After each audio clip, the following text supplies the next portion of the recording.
Hey, all you true crime fans, this is Mike Ferguson.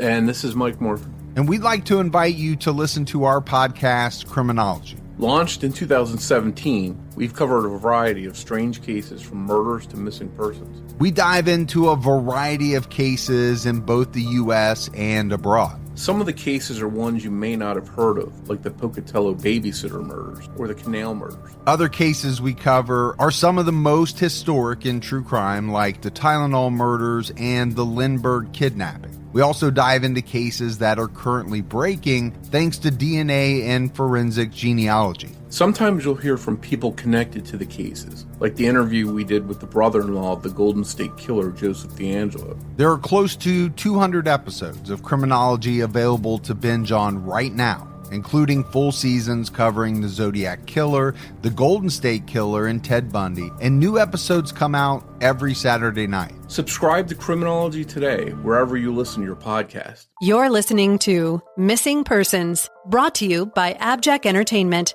Be sure to check out some of the other great true crime podcasts from this network, including The Murder in My Family, DNA ID, Beyond Bizarre True Crime, Zodiac Speaking, Scene of the Crime, and 3 Men and a Mystery. All of these podcasts are available for you to binge on right now, wherever you listen to podcasts. Subscribe where you're listening to this podcast so you don't miss an episode. The views and opinions expressed by guests on this podcast do not necessarily represent those of the podcast, its creators, or sponsors. If you would like to discuss a missing persons case on this podcast, please be sure to visit missingpersonspodcast.net. This episode may contain unsettling or disturbing subject matter. Listener discretion is advised.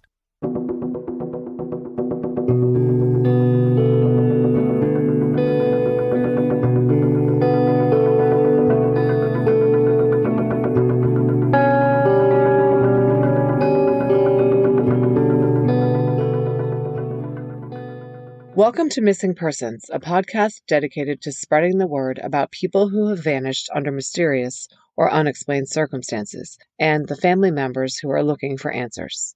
I'm Jess Betancourt. And I'm Mike Morford. Together we created this podcast to help give a voice to people who continue to search for their missing loved ones, in some cases even after decades have gone by. In each episode, you'll hear from Jess giving listeners the backstory and the basic facts of the disappearance. Then Mike will speak with someone who's intimately connected to the missing person, and his guest will share their story with us. Please stay tuned at the conclusion of this episode to hear about our Patreon program and our commitment to help find people who have gone missing. We'll also share with you where you can find more information and how you can join our team and help our efforts. You'll get recommendations for other podcasts we think you'll enjoy, and more.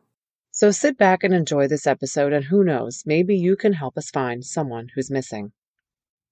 Episode 47, Robert Deshawn Childers. Robert Deshawn Childers, who went by Sean, was born on September 11th, 1965. In 2016, he was divorced, 51 years old, and living in the Cloverdale area of Florence, Alabama, with a man named David Nix. Sean had inherited a house from his father, but it had been sold in a tax sale, and Sean was forced to move out. This was a few months before he vanished. The ownership of the home was the subject of an ongoing legal dispute, and a hearing was scheduled to address the property rights when Sean disappeared. Sean had moved in with his sister Brenda and her boyfriend, Nix, but his sister was sent to prison, and Sean and David Nix ended up living in the house together. Sean was reported missing on Monday, September 19, 2016, by his roommate, David Nix. Nix told the following story. On September 17th, a Saturday, the two men were on the porch of the house they shared, listening to nighttime college football games on the radio. This was sometime between 9 and 12 p.m. At halftime during one of the games, Sean went inside and took a shower. He dressed in his nicest clothes. Here is a quote from Nix. And he was dressed up, in his dress clothes, had tears just rolling down his face, and he just grabbed me right there and hugged me, said, "I love you," said, "I don't know when I'll see you again," and stepped down right off the steps right here and started walking north right here into the dark. According to Nix's missing persons report, Sean locked his truck before he left and handed Nix the keys. Nix reported that Sean was carrying his medications in a bag when he left. He walked away from the house, located at 1237 Highway 141, north of Cloverdale and east of Alabama 157. Nix watched him walk north on County Road 141 and disappear from view. According to the Doe Network, Sean had little or no money with him when he was last seen. He didn't take his phone with him or any of the personal items that his family maintains he would never leave without. They were all found in the house. Investigators say no one has used Sean's Social Security number and no withdrawals have been made from his bank account. Sean is classified as disabled, suffering from physical infirmities resulting from a devastating car accident he was in years earlier. He was unable to work. Sean is also known to have substance abuse and mental health issues for which he takes medication. And according to the Charlie Project, some of Sean's medication was found the year after he vanished south of his residence. A neighbor who lived next door to Sean and David Nix observed Sean acting erratically and manically on the day before he disappeared. He was acting paranoid and scared, and even tried to get into the neighbor's window. On the night when Sean was last seen, the neighbor saw Sean running around in the dark with no shirt on, using a flashlight to look for DEA agents. He was sweating and extremely agitated and said repeatedly, "They are after me, they are after me." It has also been reported that Nix and Sean did not get along and had physical altercations in the past. The family has learned that Nix was violent and abusive toward Sean and had severely injured him in the recent past. The neighbor had witnessed this on one occasion. Sean was passive and unable to fight back. On the night when Sean was acting strange, the neighbor said that Nix was visibly irritated by Sean's behavior. David Nix is now deceased. He always denied that he harmed Sean, saying, quote, No, I sure didn't. Sometimes he was hard to get along with, but I didn't do nothing like that." But Sean's family is skeptical of Nix's story that Sean walked away down the road. Sean was unable to walk much of anywhere because of his disabilities. When he did walk, it was with a severe limp and he was in pain. Why would he have walked away, the family questions, when his truck was parked right there? Furthermore, the family maintains that the clothing Nix described Sean wearing when he allegedly left the house was later found in the house. His pain medication was also found in the house after he vanished. And the house had recently been scoured clean with bleach when the police searched it. Although the family is highly suspicious of David Nix, they are also concerned about Sean's mental health. He was very depressed and was known to have substance addiction problems. But nothing adds up to him leaving and taking his own life, and the inconsistencies in David Nix's stories are too significant to ignore. The Lauderdale County Sheriff's Office has conducted searches for Sean. This from News 19. "We have used cadaver dogs around his home. They did not alert on anything around his home. We've tried tracking dogs. We've had our mounted posse out. As of yet, there's no trace of Mr. Childers, and to be honest with you, we have no idea where he may have walked off to." This from Brad Potts, Lauderdale County Sheriff's investigator. Civilian volunteer searches have been conducted as well, to no avail. Sean Childers has brown hair and blue eyes. He is 6'2" and weighs around 240 pounds, although the family believes he has lost a lot of weight recently. He has a fused neck cervical vertebrae, a scar that runs down the back of his neck, scars from surgery and ostomy, and walks with a limp. If you have seen Sean or know where he is, please call the Lauderdale County Sheriff's Office at 256-760-5757. Mike Morford sat down with Sean's family, his brother David, sister-in-law Carol, and ex-wife Lisa to talk about Sean's case. That conversation is coming up after a word from our sponsors.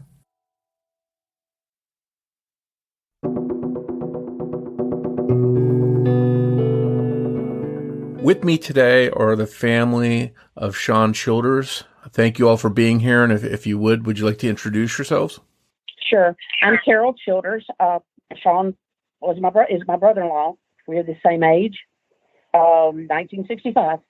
And I have, I guess, really championed the case because I sit in front of a computer all day and have nothing else to do. And I'm married to his one and only brother, David Wayne. Go ahead. Ladies first, Lisa. Go ahead. Okay. My name is Lisa Eaton, and I was married to Sean Childers at one time. I'm his brother, David Wayne Childers. I'm a Little Shell Chippewa Indian, and I want to find my brother. Well, thank you all for being here. Obviously, this is a family effort here. And we were talking a little bit about the case before we started recording, that you sort of, when someone goes missing, there's no playbook, there's no manual on what to do. But it sounds like you're all sort of acting together in some kind of organized manner, which is good because, unfortunately, I talk about a lot of cases with people where the family is at odds with each other. They're finger pointing, things like that, versus sticking together and trying to find answers. So I think at the very least, you guys have that going for you. Yeah, there are others. David and Sean they have 4 sisters, and they live over in Alabama. 3 of them do, and 1 lives here. And David and I have just, I think, ended up being the focal point. I don't know how that happened. It just usually happens that way. But for the most part, yeah, everybody has really had something to bring to the table. And it's just been something you only read on or listen to on CSI, on the movies, what we've been through. Just don't believe this will happen to you, because, and here we say again, my brother wasn't a saint, but he don't deserve this. And I'll do anything. I guess you call it closure. And he is my brother. Yeah.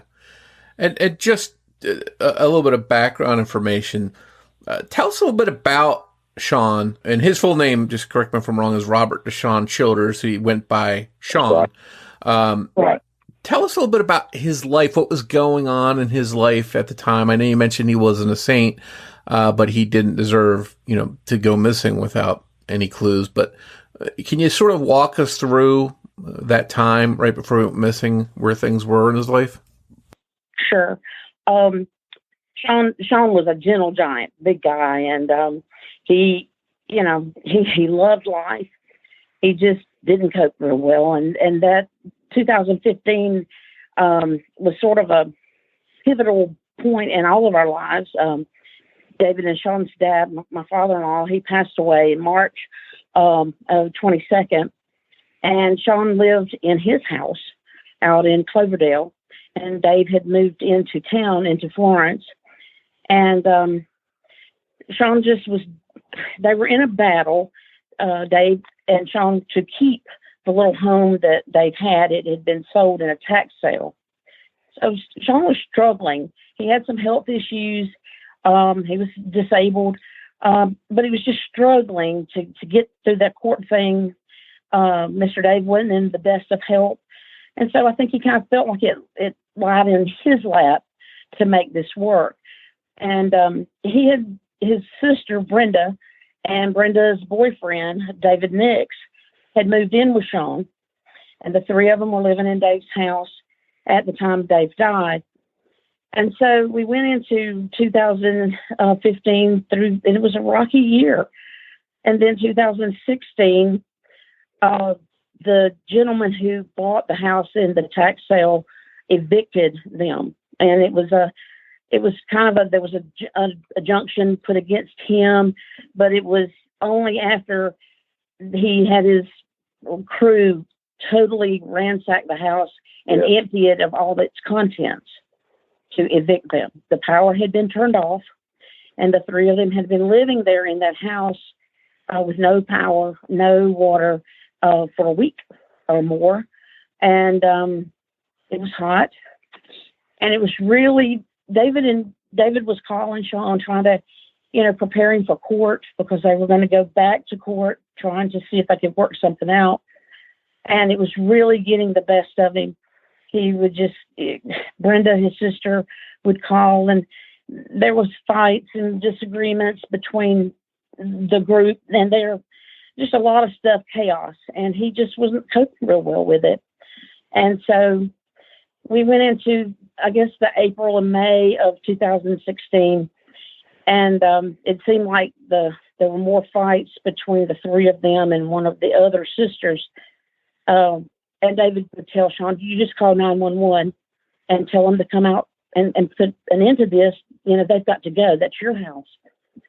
And Deshawn, he finally just said, David, take the house. I don't want it.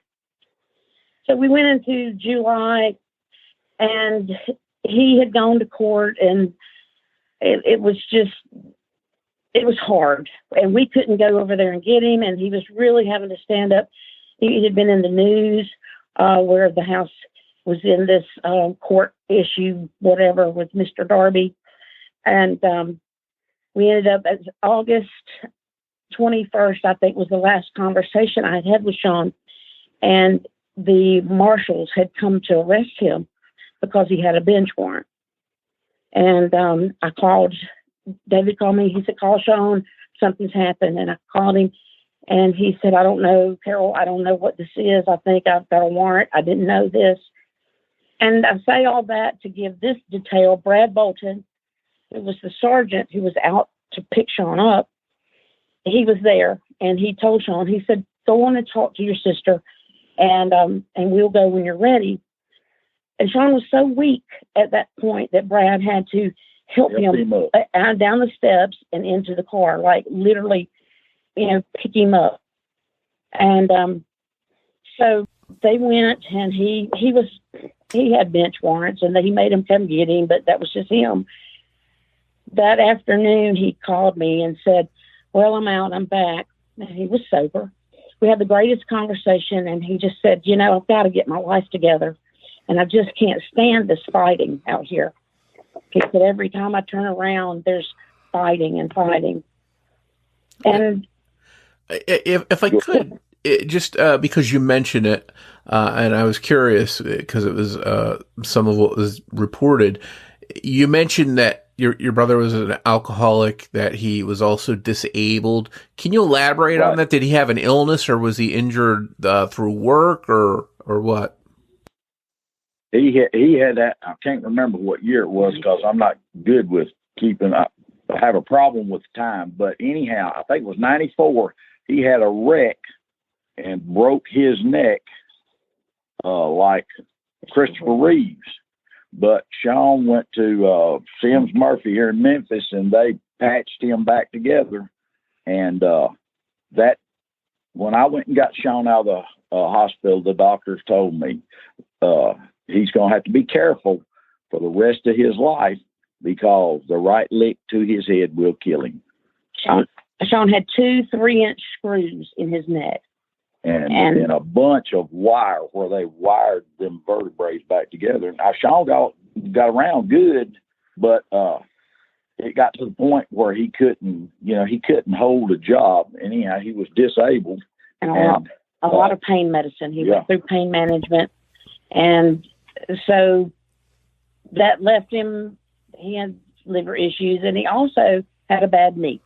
Yes. And Sean never went anywhere without this knee brace that he had lost. Gosh, Lisa, you remember he had lost weight. Just he was skin and bones. By his health had declined a lot. Yeah, a lot. Physical toll. It seems like it wore on him, and then you have the fact that he's disabled. He's has the alcoholism, and then he's got this. The fighting about the property, and it seems like he was get discouraged. Would you say that he was depressed or anything like that at the time he went missing? Very. I'd say so. Yes, I'd say possibly because it was, and something I didn't know, and I guess this is my stupidity. I didn't know he was disabled, and I had no clue that you could take somebody's house when they were disabled. But different places, and I'm learning a lot now. Excuse me, go ahead. And something that happens, Sean wasn't aware that his dad's taxes had not been paid. And so he lost the house for $600. This elderly gentleman who buys up property over there bought it for $600 and was going to evict him. He did. And he did. Oh, wow. So that, that had to be very tough. You mentioned the 3 of them are living together, and that's just adding to the problems that they were going through. Let's go back, if we can, to the day when it seems he disappeared, September 17th, 2016. How did things unfold that day, and how did you all discover that he was missing? That's a good question, because we were not contacted by anybody until we received a call from David Nix on the 20th, which would have been that Tuesday, wasn't it, Lisa? The Tuesday, Monday was when he filed the report. He drove into Florence and wrote a report out to Sergeant Bolton. So that Tuesday, Cynthia, your older sister. My oldest sister, yeah. David Nix had called the oldest sister, and the oldest sister called David, and she said, David Wayne, he's done something to Sean. I know it. David had gone into, the story was that he went, they were watching football games, Alabama and Auburn versus Texas A&M and Ole Miss, that Saturday, the 17th. So Nix said they were eating and drinking beer and listening to the radio. And that at help me, Lisa, the halftime of the second game, right? The Ole Miss game. The Ole Miss game. Yeah. Sean showered and put on his starched Wrangler blue jeans, his green Wrangler shirt, his boots, and had put his medicine, he had pain medicine, blood pressure medicine, but he put all that medicine in a Walmart sack. He gave his keys to David Nix and was crying, saying, I'm probably never going to see you again.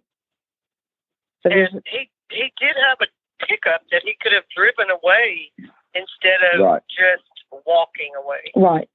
And Nick said he walked away, and it was like around dusk, north on County Road 141. And the question was asked to Nick, well, why didn't you go after him? And Nick said, well, I thought he had a date. So he was acting a little bit strange, but Nick's claimed that he thought he had a date. Sort of seemed to not add up to each other. Yeah, the strange part was the night before, it was evident from what the neighbors say that he had been either doing a lot of drugs, he was seeing people hallucinating, running around, and then that day he was sweaty and just having some real mental problems.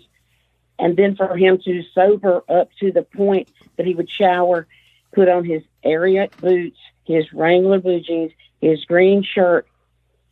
But he didn't, as Sean would do, and anybody who knew him, Sean didn't put his belt on and his trophy belt buckle.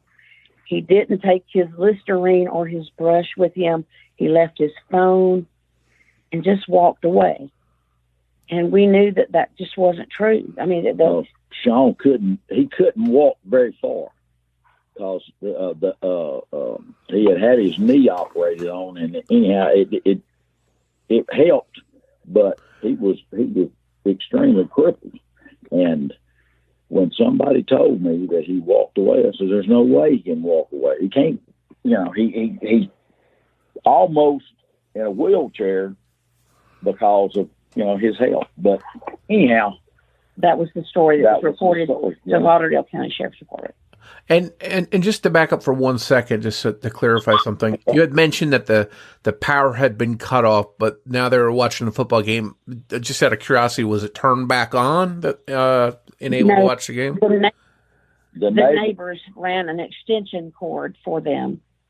Gotcha. And they were able to have a crock pot, a fan, and a radio. Okay.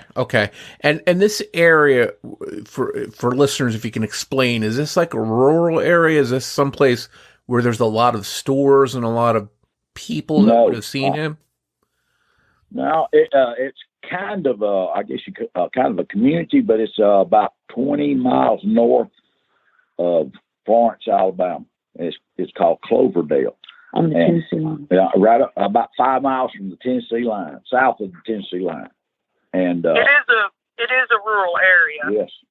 Where not a lot of stores. There's $1 General. There's $1. That's right, $1 General, and that's basically, other than a few people, that's all. Yes. Okay, so it's not like a place where every, so often there's a different business or a different place where he could have been seen moving around. Yeah. No. Wow. And you mentioned that there were some reports that Sean was yelling or maybe acting a little bit weird, maybe talking to people that weren't there. Had he ever had any kind of delusions or paranoia or anything like that in his past? Not when he was not under the influence of something chemically, And this surprised me because I never knew this. I knew he drank, and but far as delusional or anything but I don't know everything. From Nick's explanation to us, the Friday night before, he had tried to climb through the window of the people who lived next door. That he was seeing, he was scared.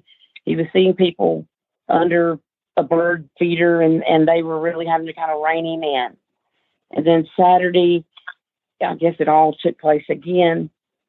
But then all of a sudden, he decided he was going to leave. I'm just curious, was there a reason that they didn't reach out to family and say, hey, he's having some kind of breakdown or he's seeing things or anything? I'm glad you asked. Yeah. I'm glad you asked. David Nix, he was a type person, he likes to be the go-to guy. And David's sister, Brenda, was in jail during this time. So it's just Sean and Nix living there together. And somehow the sheriff's department was given the idea that Sean had no family.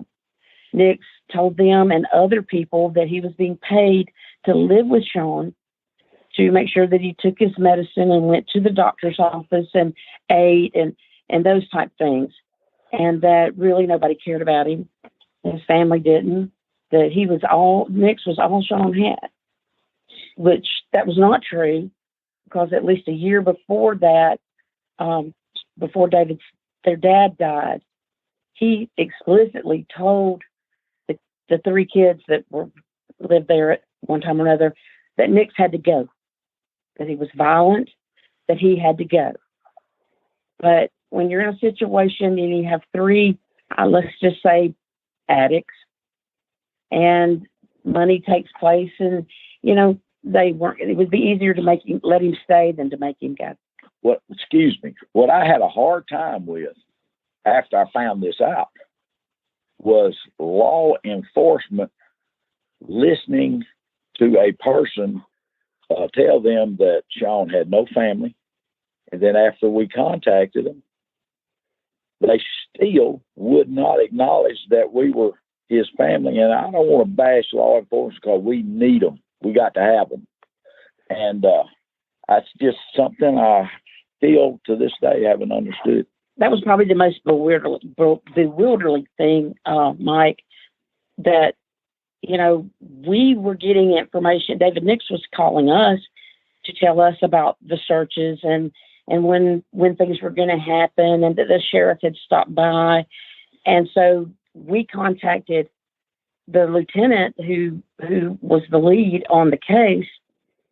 And it was strange because he was sort of like, well, who are you? And we said, Sean wasn't able to walk off. Well, how do you know? And at one time it hit the media that this indigent guy a picture was captured on a deer cam. And so the investigator called David and said, I'm going to send you a picture. Is this your brother? So David looked at the picture, and we're 4 hours away from Florence. And David looked at the picture, and he told Lieutenant Potts, he said, no, that's not my brother. And Potts said, well, when's the last time you saw him? I told him.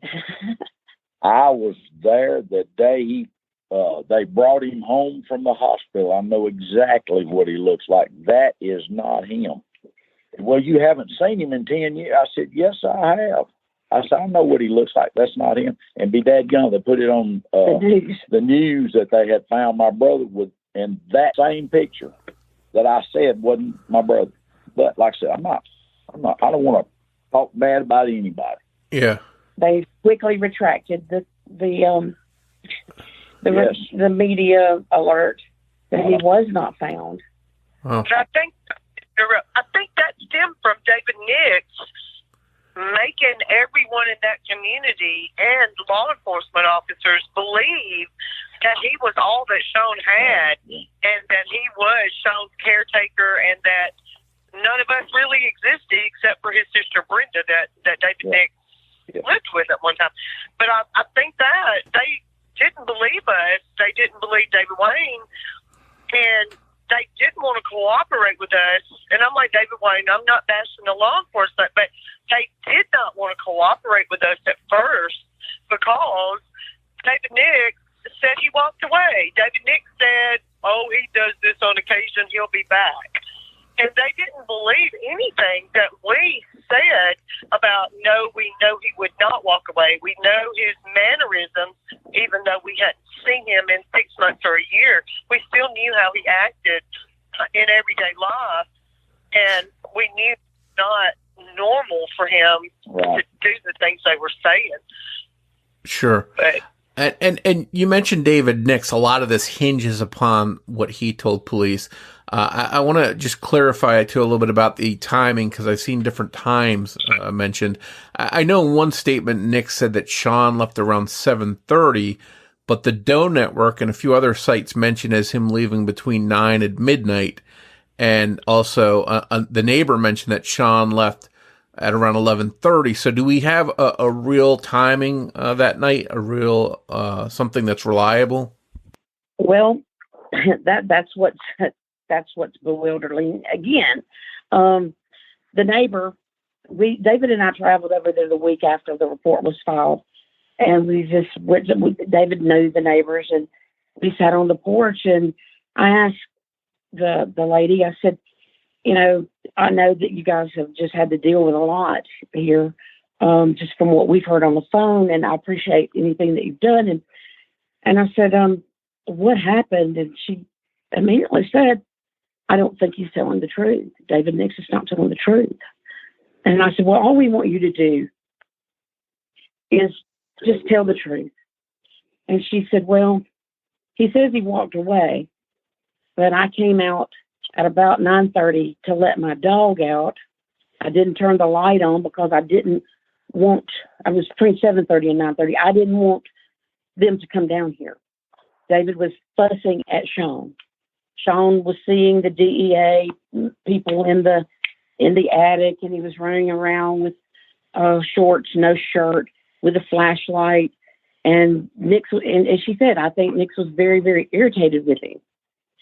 And I asked her, I said, well, what kind of relationship did they have? And she said, well, it's according to who you ask. Nix will tell you that they're the best of friends. And Sean, well, he probably won't say anything. But she said about 11:30, she was back out on the porch, and Sean jumped up and scared her.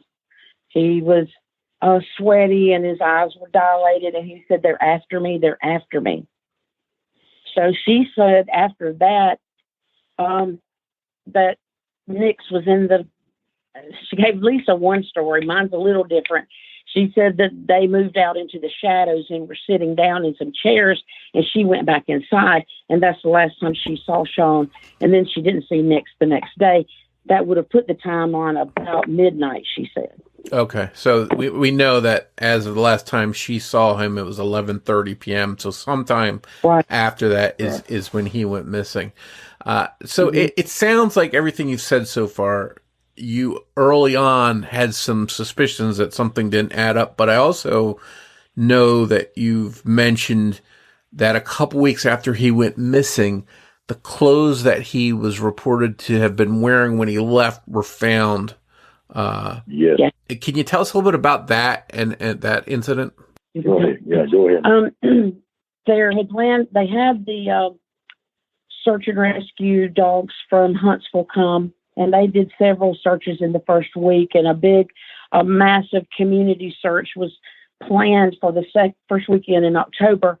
And they were inviting horses, four-wheelers, and it actually organized to plot the land off to do an organized search. So David and I were not able to go. Lisa wasn't there, but my two sister-in-laws were there and our nieces. And Lieutenant Potts was there. So they were going to arrange to have these, I thought, cadaver dogs go through the house. And so after the dogs went through the house, my sister-in-law, Angie, Robin, the nieces, they went up to the house and wanted to get in. So Nick had to unlock the door. And he exclaimed, "Look, I've cleaned up for you." And Angie was so upset because she said he bleached the floor. There was a big white bleach spot in the middle of the living room floor. And you could smell bleach. Yeah, and you could smell bleach. Now, Sean's room was locked. He always kept a lock and a hasp on it. So they had to go in and, I guess, figure out how to get the door open.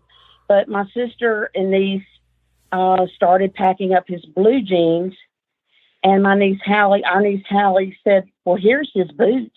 Yes. The Ariat boots that he was reported to have walked away in. Here's his boots.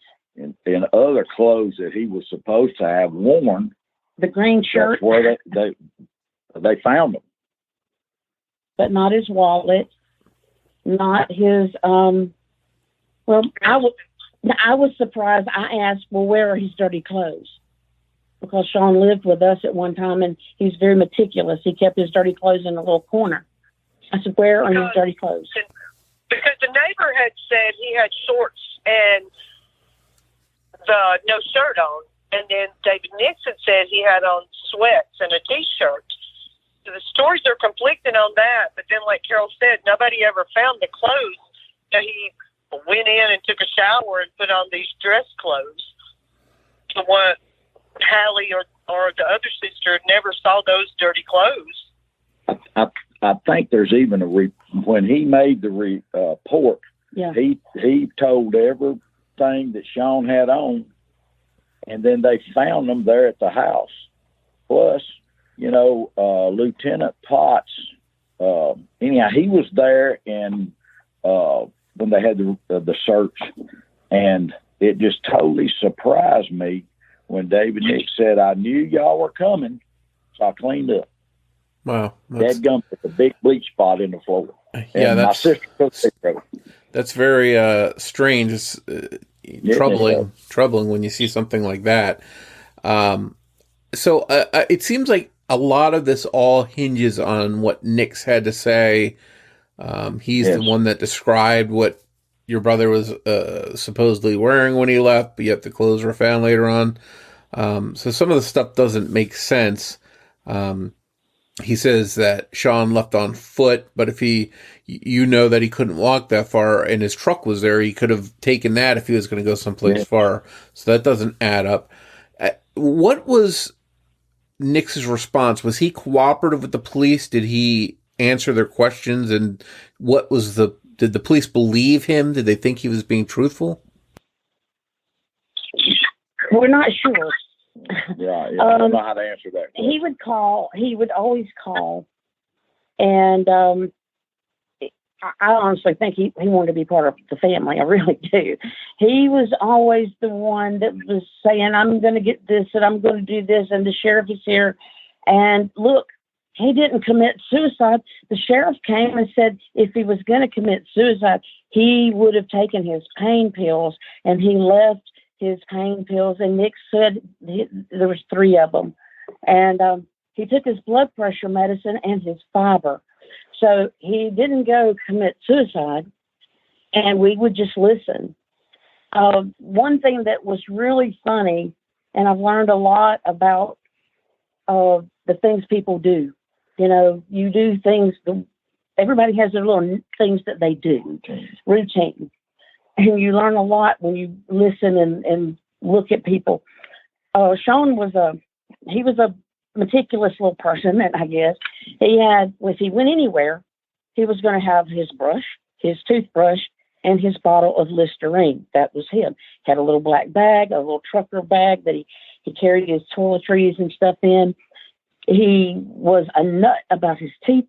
He would not go anywhere overnight without his toothbrush. And he was impeccably clean. I mean, worse than any girl. And Nick's, he couldn't. We asked, well, where's his belt? Because Sean's not going to go off without his belt and that buckle. And he left his hat. Sean's cowboy. David's a cowboy. He left his hat. That was not Sean. And he needed that belt because he had lost so much weight that his clothes were just hanging. And Nick just would fly by it. He would just like, oh, well. Mm-hmm. Yeah, so especially you mentioned him losing weight and his pants falling down.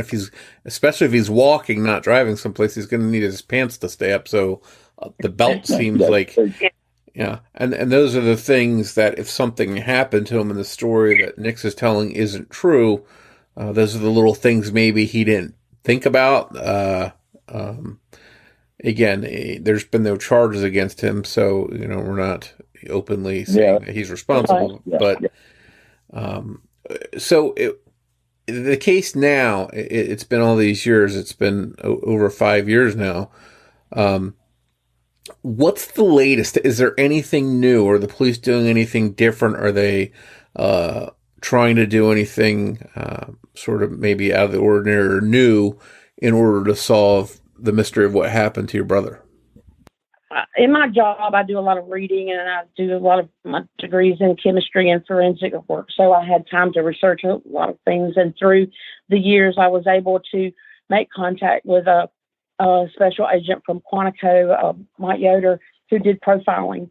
And he wrote an article called Practical Investigation Techniques for a Nobody Homicide. And I reached out to him and I said, your article is our life. This is what we're living. And he emailed me back and said, I would be more than happy to help you. I've contacted the field office in Birmingham, and we're going to profile your brother. And so they sent profiles, and we did the profiling. Yes. And we weren't really ever sure if they were sent back, but I think something happened because he's on the VICAP database with the FBI. So in that push and reading Mike Yoder's stuff on why people do what they do, there's a guy who wrote a book called The Practical Investigation of a Nobody Homicide, and his name's Tad DeBasi. He is a ex-federal prosecutor, and Tad has won these nobody homicide cases. And his thing is, you don't have to have a body to prove somebody's been murdered. And that's the best evidence, but it's not the only evidence. He will consult for free, and he will help the law enforcement and the prosecution, and he can't talk to the family after that. He asked for the case file 2 years ago. 2 years ago, we approached Lauderdale County, and at that time, Matt Horton had taken the case. And Matt's a good guy, smart, but there's a little ego there when you say, hey, we've been talking to this dude in Washington, and he wants the help. All Tad asked for is the case file. He said, I have to have the complete case file. Not part of it, not half of it, all of it. If they won't give me that, I don't get involved. Finally, after almost 2 years, they decided to give Tad the case file. He has it. At this point, I think what he does is look through and make recommendations as to what he thinks after the cases that he has, tried and won, and make recommendations to the prosecution as to what's going on. The big kick in our lives was the fact that David Nix was found dead May 10th of last year. And they said it was either a heart attack, aneurysm, or something. He was found 5 days after he died. Wow. So if he had any involvement or knew anything, he took those secrets to the grave with him. That's exactly. Right. Wow. And so that brings me to another thing that I was actually going to ask, but this leads me right into it. So was dating your sister at the time. Did they break up, or was she dating him until he died? That's a good question. I think they had went their separate ways, and I don't really know, but I don't think she had any dealings with him. After she got out of jail and went through probation, we found out, and this is one we did convince Brenda to sever ties with him. As David and I sat on the porch that afternoon in September with the neighbors, and we asked about their relationship, and they said, the only thing, Sean would never fight back. Nix would just beat him, and he would never fight back. And we had no idea. And it was so sad because they said, you don't know what happened to your brother. No, David Nix stomped his head in and crushed his eye socket. Wow. And no one ever told. We never knew. We never knew this. That was 6 months before he went missing. After that, we found out that he had really, really abused Brenda. And that makes you heartsick when when you're your family, but you don't know those details. And I think they just didn't want to tell us. They told David's older sister, Sean, fell off of a lawnmower. Oh, wow. And but not only did he beat Sean and Brenda, but Brenda also knew that David Nix was being mean to Sean. Yeah. And I guess she was so scared of him that she never told David Wayne or the other sisters that he was beating Sean, because I guess he beat her. And so she's to the point where she's scared to tell it for fear of what he might do to her. Well, and that brings me to another good point. Now that he's gone, he's not a threat to her. What are the chances that Brenda would share anything else that she might know, or things she was afraid to talk about that might hold some of the answers? Has she been open or talkative or willing to share anything? I'll let you answer that one. Brenda, I don't know. I think Brenda suffers from so much PTSD, and I do think that she is embarrassed, and I think that she's really ashamed of their lifestyle at that point in time. I called the EMA one day and said, can I ask about 911 records? Oh, yeah. And they said, oh, well, we keep them for 3 years. And so I thought maybe I could get the numbers off the 911 records and show them to Brenda and see maybe if we could see who and what was kind of going on. But they're not public record in the state of Alabama. We would have had to have a warrant. But the lady told me that from April 1st of 2016 through the end, through August, Brenda went to jail in June, but that there were numerous 911 calls out to that address. And I asked Brenda, I said, well, what would happen? And she said, well, it was just we would fight or somebody would be into it. Sean would be drinking and would call 911. But David Nix always went out to talk to the sheriff's deputies. And the neighbors knew, but I think they were just afraid of the man. Like I said, it's kind of a sordid place. It's a real rural, and there's, from what we hear, a good bit of drug involvement up there. And I think they were just afraid. To answer the question, Brenda kind of has selective memory where Sean is concerned as to what she will tell us and what she will not. You can question her, and some days she will tell you she don't remember, and some days it's more like she just don't want to talk about it. Thank you, Lisa. So she has not really, I'm not bashing her. She lived a bad life like Sean did. Yeah. But she has, I'm sure she knows a lot more than she has told us, but I don't think she actually had any involvement in Sean's death as his actual death. I mean, she did know that he was getting beat up on a daily basis. She did know about the drugs. She did know about the problems that were going on, but she never called anybody and told it or asked for help.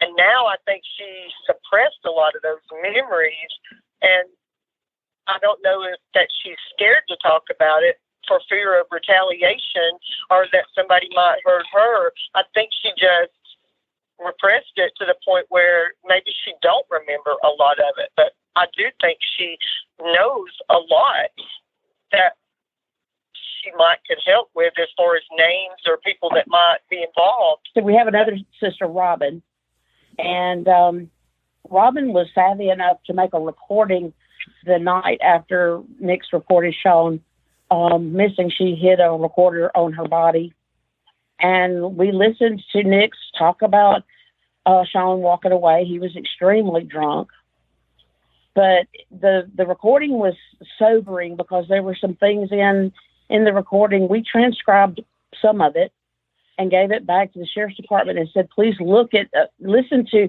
minute 3 through 4 point whatever, where David Nix talks about who he's tired of and what he would do and this type thing.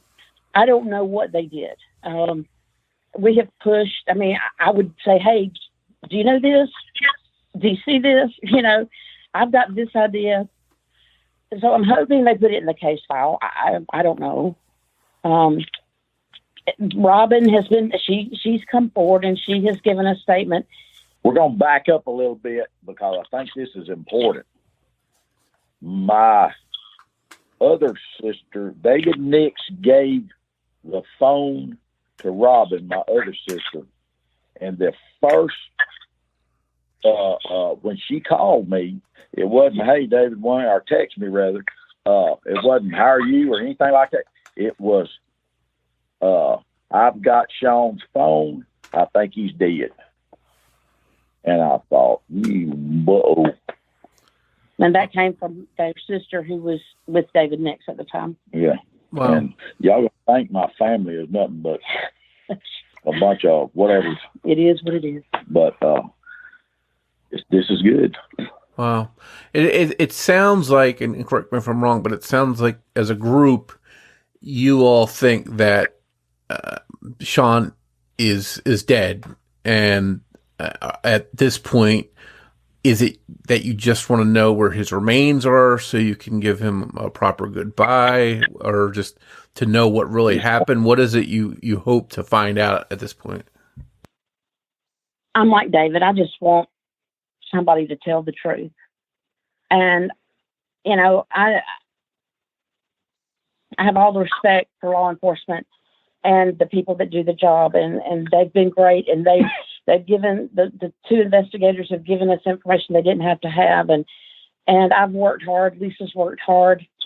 You know, we've had people's stories change, you know, and what we would want now, there are people up there who say, I just don't want to be involved. And I'm okay, fine.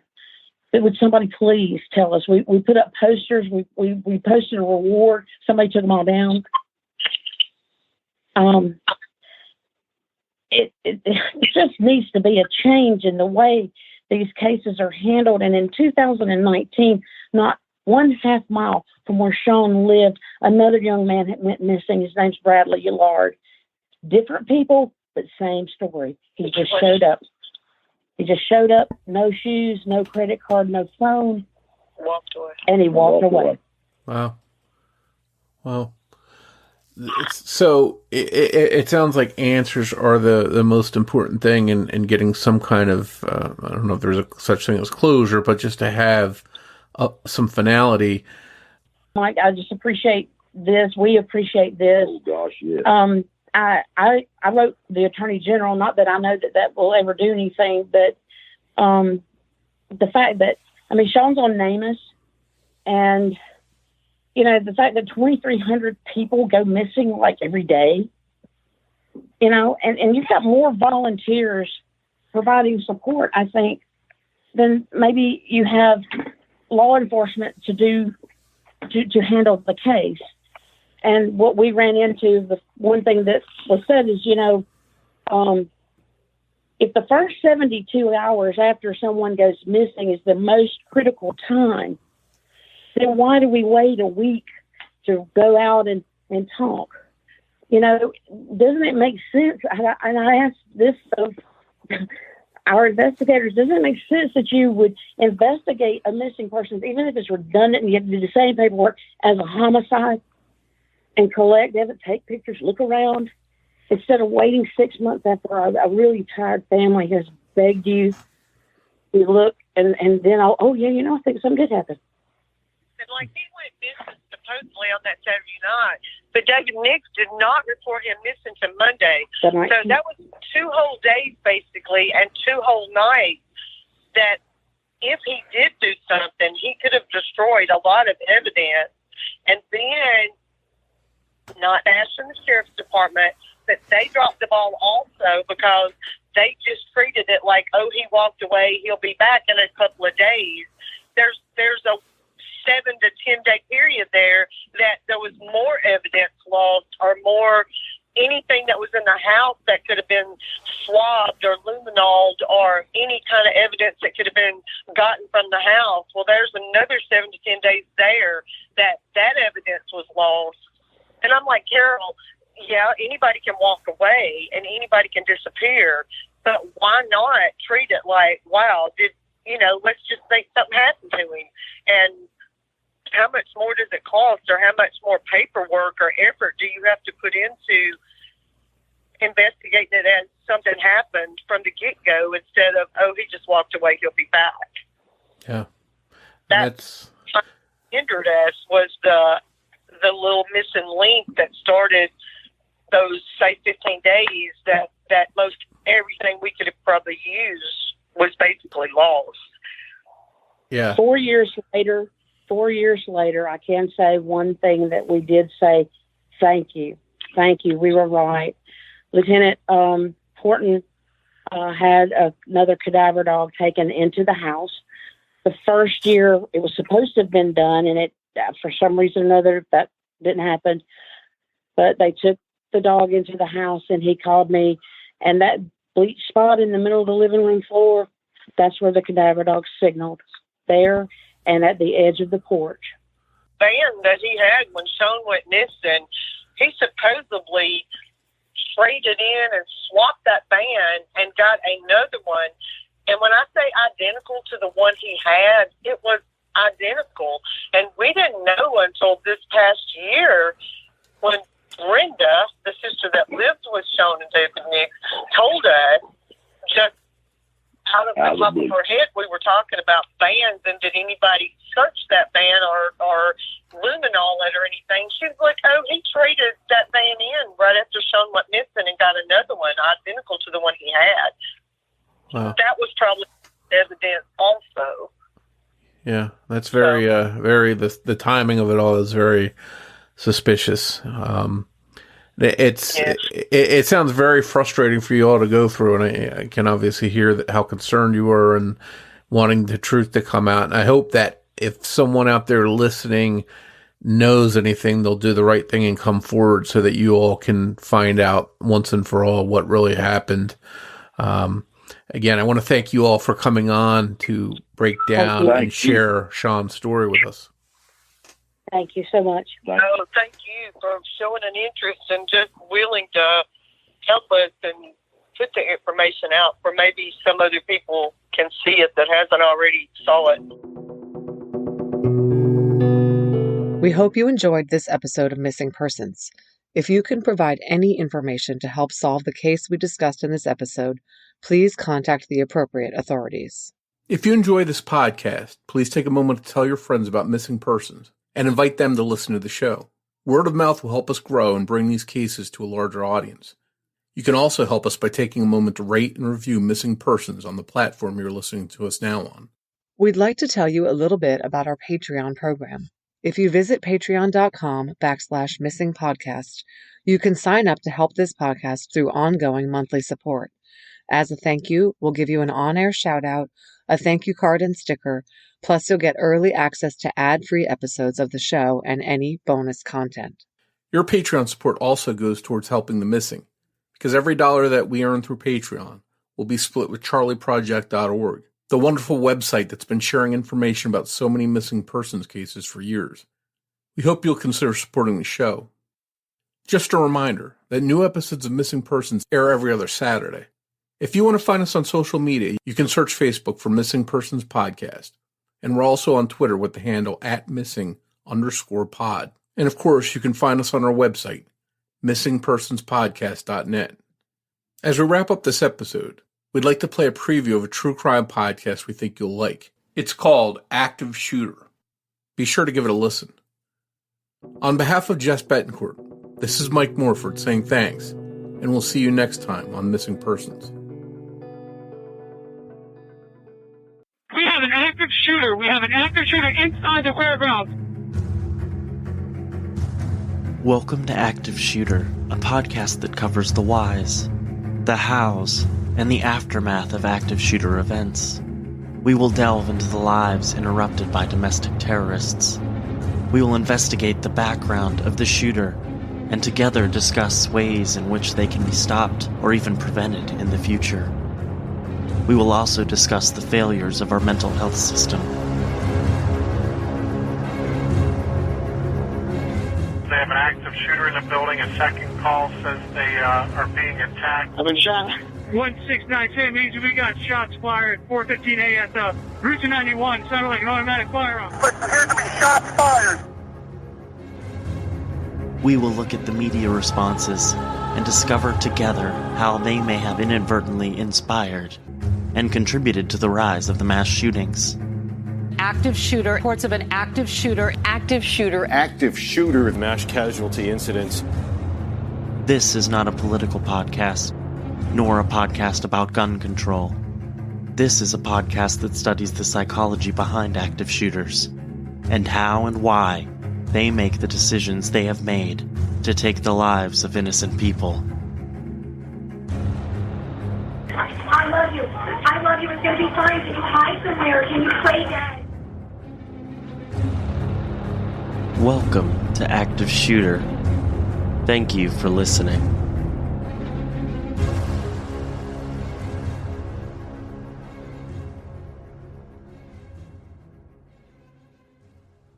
Missing Persons is produced under the name AbJack Entertainment by Mike Morford and Jessica Betancourt.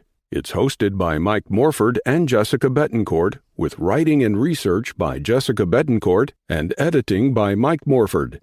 Be sure to listen every other Saturday for an all-new episode of Missing Persons.